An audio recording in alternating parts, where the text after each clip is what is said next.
Hello all, in this video I'll be making some Sapele stool seats to replace some plywood stool seats. As you can see here, the first step is to just cut the Sapele to length. I'll need 5 boards per stool, and each board needs to be about 16 inches long and 3¼ inches wide. The original seats were pretty small at 12 by 12, so the request was to make these replacements larger and prettier because the plywood was plywood and had been pretty heavily degraded by the sun. The Sapele came from Hughes Hardwood in Sacramento and had a nice straight edge on one side, so I'm just ripping each board to the appropriate width here using the fence of my table saw as a reference for the straight edge. And you may not be able to tell, but my workshop is tiny. It's a 9 by 18 with one of those corners walled off for a water heater and water softener, and the other corner is a door that goes into the rest of the garage. So that's why my table saw is next to my car in the shot.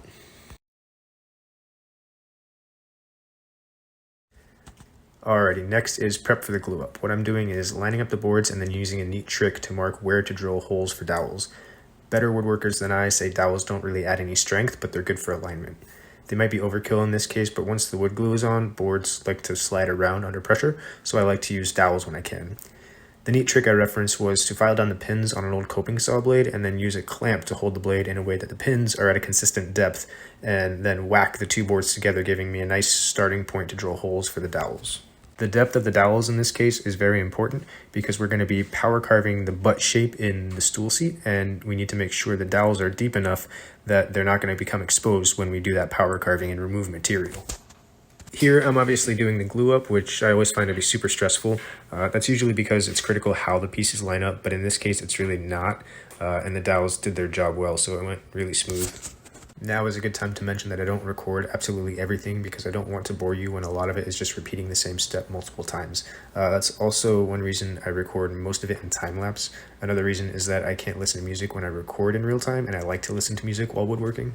Maybe one day I'll get a dedicated camera, but for now, it's my phone's job. That being said, I am trying to make sure I get all of the important aspects of this build. We're on to flattening one side of the stool seats now. I'm flattening one side and not both sides because I'm going to be removing pretty much all of the surface material on the side that you sit on. Over on the bandsaw, I'm cutting out the rough shape of the stool seat, and then I move over to the oscillating belt sander so I can accurately sand up to the line that I drew for the shape. And that's a step I forgot to record, but I can't imagine that part would really be very interesting to watch.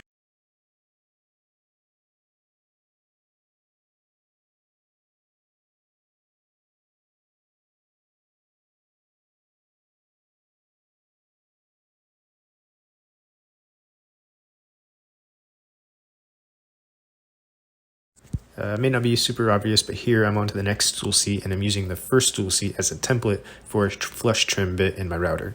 The flush trim bit wasn't quite long enough for the thickness of the seat, so now I'm flipping the seat over to flush up the other side.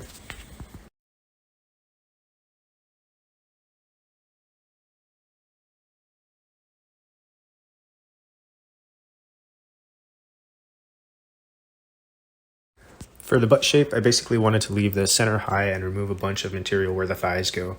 I also think it's important that the thigh area slopes downward, as I'm expecting these stools to live outdoors for most of the years, which means water, and we want water to run off the seat rather than pool on the seat. What I did to help with consistency was mark out the profile on the front of the stool seat using a template that I mostly drew by hand. Alrighty, now it's on to one of the funnest parts for me, power carving the butt shape. When you sit on a seat, you don't want to sit on just a flat piece of wood, right? You want it to at least be a little contoured to match your butt. So that's what I'm doing with an angle grinder and a cuts-all shaping dish, which I'm not going to leave links for all of my tools in the description, but this is one that's probably not obvious to everybody, so I'm going to leave a link to this in the description.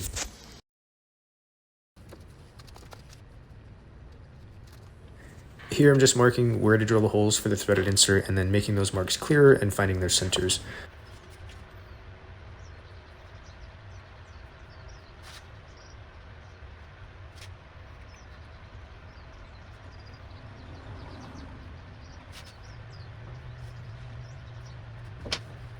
When drilling holes for screws or threaded inserts, you want to make sure you use a drill bit that will remove the right amount of material.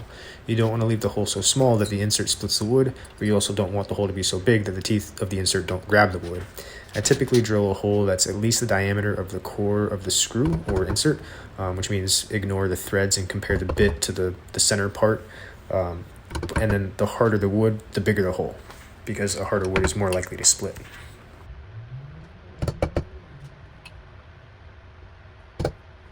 So I started out thinking I'd make this perpendicular guide for my drill since I have to drill this by hand. However, I soon realized that the depth of the hole is important, and the masking tape trick, in addition to the perpendicular block, adds some complexity that I didn't want to deal with. It's not something I couldn't overcome, but I didn't think the angle of the hole was super critical, considering I do a decent job of making my holes straight by hand, so I just eyeballed it in the end. I am dumb.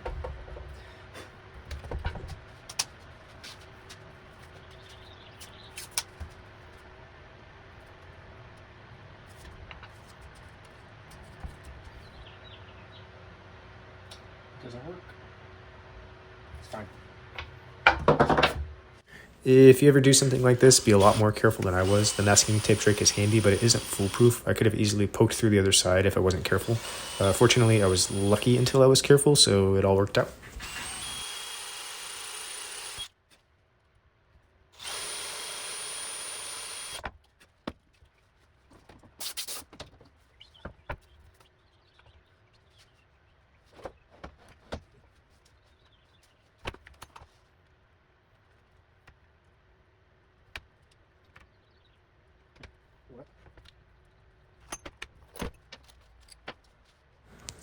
Alright, now we get to install the threaded inserts. They actually came with the appropriate size Allen key, but I just honestly didn't notice and thought the bit I had was the right size.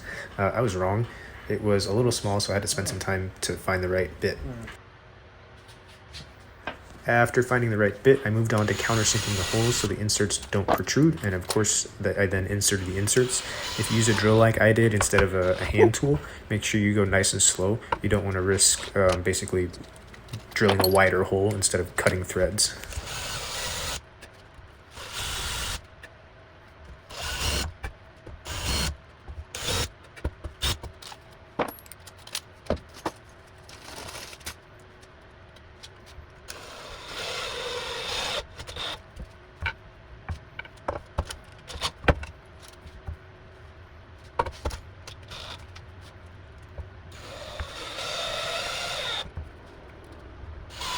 After getting the inserts in the first piece, I wanted to make sure the original holes that were drilled were deep enough for the bolts.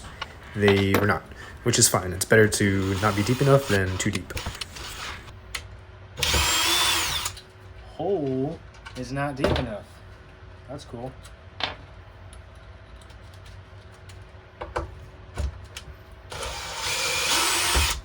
That is okay because I wanted to take them out and put some CA glue on the threads before they're permanent. Anyway.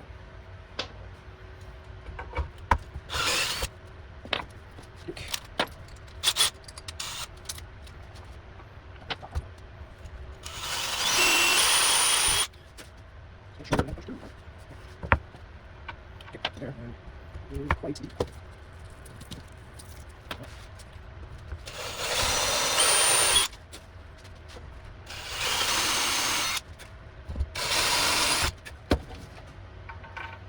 Checked that. That one's good enough. Good enough. Good enough.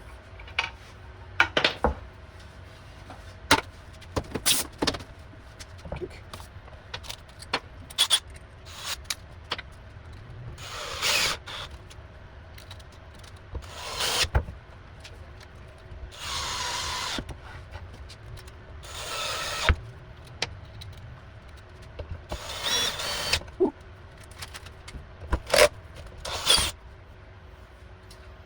That's why you need CA glue.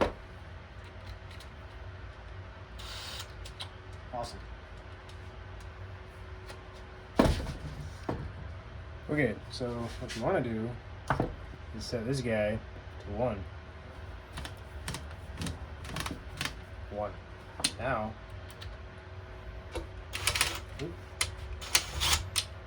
okay, start. Can't over torque it, and I can check all of them to make sure they're all deep enough.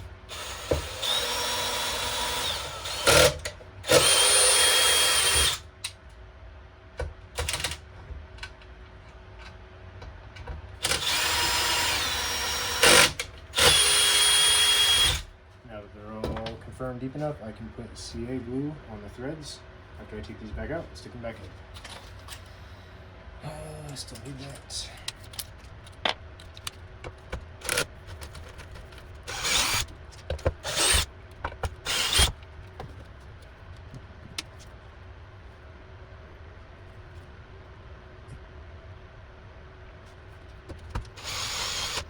If you're wondering whether or not that bit of CA glue is going to be enough, we'll find out when I go to take this screw out.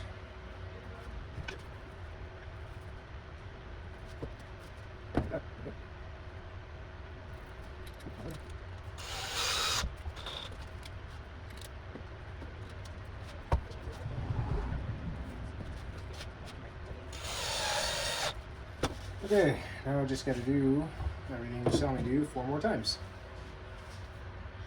Now that my live commentary is over, we are moving on to the finishing process. Most YouTubers will say this is the best part of a project because it's when you get to see the wood come to life. And that's true, but it can also be a bit stressful because you need the right finish for the project. And sometimes the finish you use is time sensitive. And sometimes you spill your finish onto something you need to finish, but before you're ready to finish. That's not good. So the rest of my application was meant to be calm and even paused between seats. However, I needed to address that pool of tung oil as fast as possible. The reason for this is that I don't believe in the flooding method. I've tried the flooding method and it takes months for the tung oil to actually cure. I found a pretty good video by the Wood Whisperer, which I'll link in the description below. But the idea is to just rub it on and rub it off. This can still take quite a bit of time between coats, but it's much better than the months between coats. Despite having this new method, I still think it's too much oil per coat, which I learned while waiting for this coat to cure. I let that first coat cure for about a week and then left it in the hot sun to see if it was even close, but it began sweating a lot and immediately. So for every sequential coat, I just barely made the surface visibly change color with the oil and then immediately rubbed off as much as I could. I didn't record each coat, but I put on something like 6 of these super light coats, and each one still took about a week to actually fully cure. I had some additional struggles that required some sanding and recoating, so the finished product isn't quite as perfect as I'd like, but I know my aunt and uncle had wanted the stools for an upcoming party, so I called it good enough for now and plan to clean them up in the winter. That being said, they insist the stools look perfect and think I'm nuts for thinking otherwise, so I'm not really sure I'm going to have the opportunity to fix them this winter, but eventually I'm sure they'll let me clean them up.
For the Glamour Shots, I didn't go crazy and shoot a million different angles or record a circling video or anything like that, and that's mostly because it was friggin' hot, but also because I'm not thrilled with the finish, and also because I'm not really a great cameraman, but that's something I'm going to try to work on in the future.